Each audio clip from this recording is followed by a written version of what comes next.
The other iconic part of Xcom is base building, and there have been some changes, especially when it comes to starting bonuses. A lot of the stuff will depend on your starting base choice.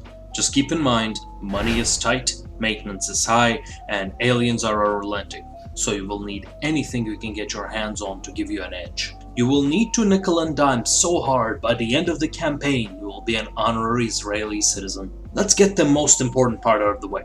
Designate 3x2 rectangle for satellite uplinks and slowly upgrade them to satellite nexuses. To cover the globe, you will need 5 connected nexuses and 1 uplink. So this is very important because you will need to cover the entire globe. Next are the geothermal reactors. Build them where you can and preferably chain them with other energy reactors.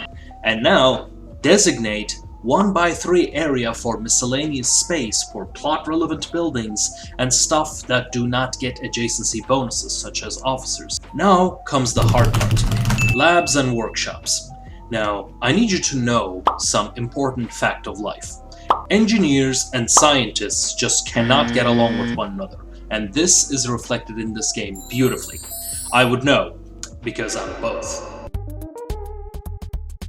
If they are forced to exist in the same room for any prolonged period of time, they will inevitably get into some dumb argument about whose work is more important and not realizing they're both idiots. Given the predicament. Unfortunately for you, you need to contend with both of these. So you keep your labs and workshop adjacency buildings very far from each other, preferably on 2 different sections of the base. You do not need to designate a fixed space for these because these depend on your resources at hand.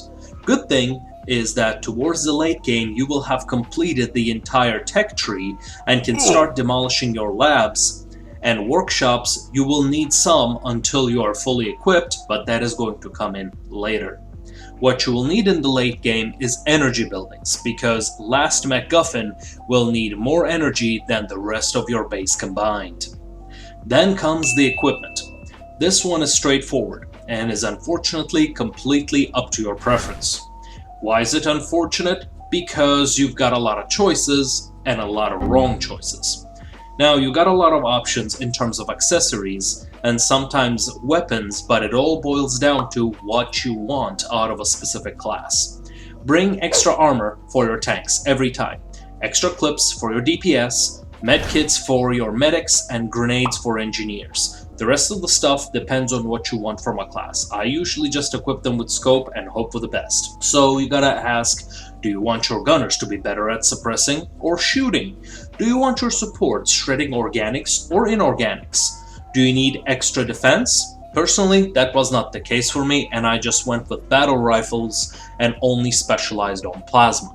The reason why is plasma rifle increases the damage to organics and battle rifle increases it to inorganics. But that's for the very late game, and otherwise you can just progress normally and build the most common sense items. Just remember, bring a gas grenade and things to crowd control the strongest enemies. Just don't try to cheese it in your first playthrough and you will be just fine in this aspect. Next up are the new soldier classes.